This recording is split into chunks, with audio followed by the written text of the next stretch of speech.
G'day YouTube, Warbles on a lot here with a response vid to inmendham's critique of my movie The Observers Guide to Anti-Natalism and Anti-Natalists. Okay, now your first joke is that it's been my nickname for 25 years to be called Warbles on a lot. And this is the 5.5 pages of notes which I took on inmendham's 48-minute, 48-second response to my Observer's Guide, right? So at least I know what I think about what he had to say. And I will attempt to blow it away as the wind almost succeeded in doing. But before we get to that, let's have a little bit of an overview, shall we? In my 15-minute rave, The Observer's Guide to Anti-Natalism and Anti-Natalists, I had a little bit of an overview of what anti-natalism, and then I laid my cards on the table and said that in my observations you have to have two factors of your personality in conjunction before anti-natalism is ever going to be interesting to you. First one of these factors is you have to be an atheist, alright? Now atheism, according to the dictionary, means a belief in no God, a belief in no deity, no supreme being. That's what an atheist is, right? It's like an anti-theist or an anti-theologist. It's not an agnostic. An agnostic is somebody who has a belief in nescience. And, according to the Webster's Unabridged Dictionary, nescience is a belief in ignorance, a belief in not knowing. Okay, so an atheist has a firm belief that there is no God. And if you've got a firm belief that there's no God, then when you strike the anti-natalist belief that all the suffering which happens in the world for whatever cause is pointless and meaningless, because there is no God, therefore there is no Creator's plan for life in the universe, thus and because any suffering is meaningless according to the anti-natalists who are atheists, right? Now I said that. And there is a caveat on it. I did know for a while one theistic anti-natalist, but that person was in a stick cam room and somebody asked them about their spiritual journey. And when the theistic anti-natalist attempted to explain himself, they were excommunicated from the anti-natalist stick cam room and had a bunch of excoriating crap dumped on them because they dared to have a God theory which worked for them. Right? And atheists don't have a God theory which works for them. So, they like to project their worldview out onto the rest of the universe and consider that if they had a God theory which worked for them, then they would be insane, therefore everybody else who has a God theory which works must be insane.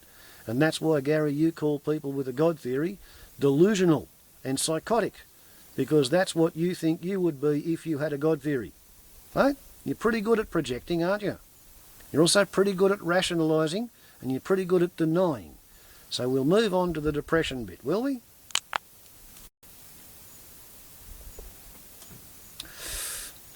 Now I stipulated that you have to be depressed before you think that the world and life is nothing but unremitting suffering, or that suffering is the predominant sensation in life, and you pretty much backed me up all the way.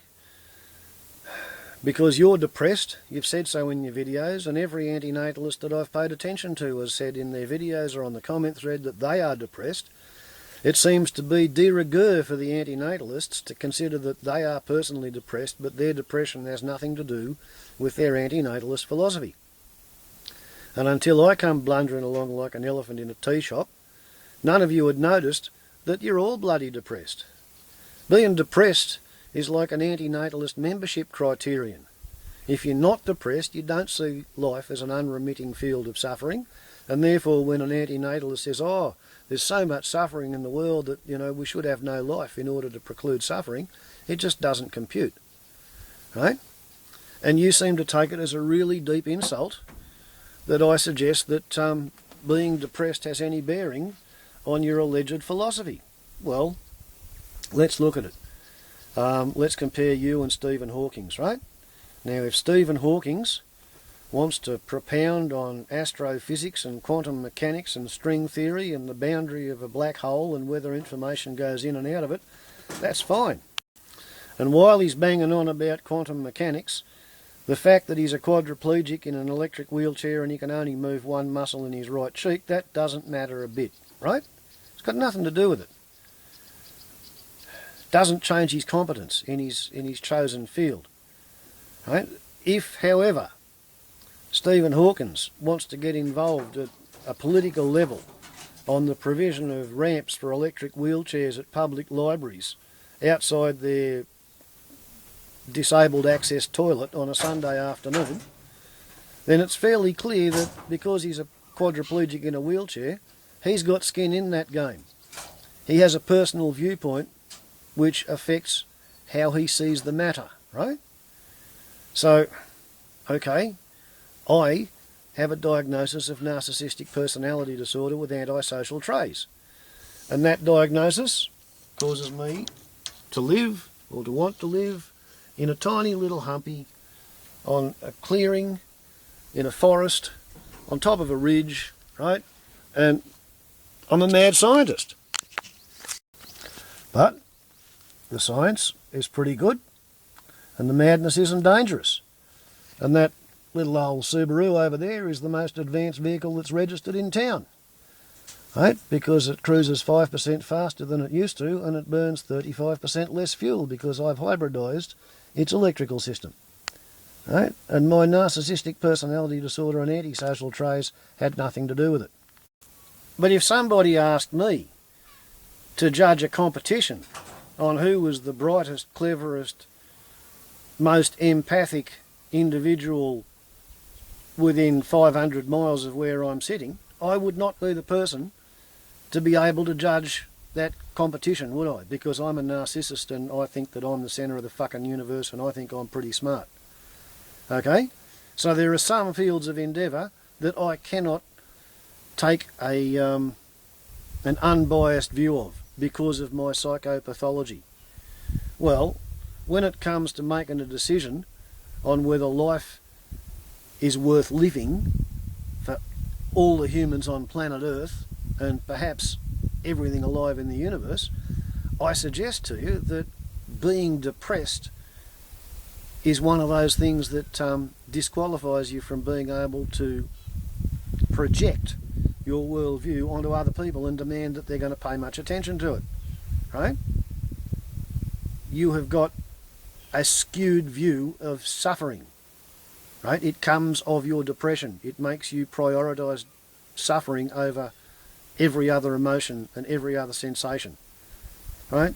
Suffering is a facet of the experience of being alive. It is not the only facet. It is not the biggest facet. It is not the major facet. It is not the majority experience of the majority of people. And yes, the numbers matter. You know, you can't claim to be logical and then claim that numbers and percentages don't matter. If you can't manage it, you can't manage it if you can't measure it, right? As soon as I started talking about how much time an animal or a person spends actually suffering, you go off into boo-hoo sob land. Oh, don't come to me about numbers. I'm inmendham. Well, I'm sorry, but I'm going to pick up your straw man and set fire to it. When you talked about how animals that are hit by cars might take, days to die, this 2675.5, right, or 0.03733%, that refers to a swamp wallaby whose name was Fran2. So anyway, because your argument's asked backwards, I'm going to look at your discussion points asked backwards too. We'll start at the end. At your 47th minute, you want to know, how dare I pass an opinion on anti-natalism? Well, I dare pass an opinion on anti-natalism because you are a people, right? You are on my planet. You're one of the 7 billion. I didn't ask for you to be here, but you're here. I can't go to Mars and observe you with a telescope and a radio. I can't even go to the moon, like Ho Chi Minh shot the Americans off the moon. And they don't even remember how to take people into low Earth orbit anymore, because Sad Man Who's Insane and Osama bin Laden shot the Yankees out of low Earth orbit. The story is the Chinese are going to go to the moon and they're going to recover all the Apollo flags and they're going to bring them back and auction them on eBay. So it can't get off planet Earth, therefore it is part of my daily regimen to observe the humans that I share the planet with, and you're one of them. Congratulations. In your 46th minute, you wanted to know what the hell your parents were thinking when they conceived you. Well, at a guess, they never dreamed that you were going to be as cranky and as miserable and as irritable as you turned out to be. And as it happens, my parents bred and raised me to be a cranky sort of a bastard. And I've chosen to mellow as I've grown older. You could make that choice as well. You could, but I don't think you want to. I think you're hanging on to your crankiness because it's all you know how to do. I may be wrong, but that's what I think. At your 45th minute, you yet again remade my point that anti-natalists prioritise suffering over joy and pleasure, or even feel an average. And that prioritisation is entirely arbitrary. It is an arbitrary prioritisation.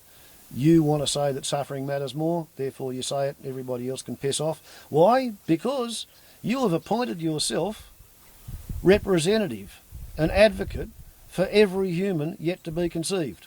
Because your life is miserable, you've projected yourself out into all the unconceived fetuses in the downstream yet to be. And you say that because you're miserable, they don't deserve to have a chance at a happy life. Which is a kind of a megalomaniacal claim if ever I heard one. At your 44th minute, you say it serves no need beyond the need it creates, right? This is life. Now that's a piece of circular logic, which assumes an atheistic estimation of life, which again proves my point, right? All the way through, 48 minutes of you agreeing with my assertion and getting shitty because it happens to be true. At your 43rd minute, you were saying you can't have kids until you've proved that you can have kids and do the job, right? So first you've got to have kids to prove you're allowed to have kids, and you can't have kids if you haven't already had kids. Circular logic, Gary. Tweet, tweet, tweet, tweet. In your 42nd minute, you want me to explain all the suffering in the world to you, otherwise none of it's allowed to go on. Well, one of the local Aboriginal tribal elders once said to me, if you see something in the world and you don't understand it, it does not mean that the creator of the universe is a fuckwit. What it means is you don't understand everything that the creator's got happening on the playing board. Well, same goes for you, Gary. Here's the crux of my point, reduced to a simple pie chart. From here over to here, we have all of the theists in the world, all of the people who have a belief in a God theory and it works for them. They are 2/3 of the world's population. The remaining 1/3 are the atheists, the people who have a belief in no God, and that's what works for them, right? I think those figures are roughly right.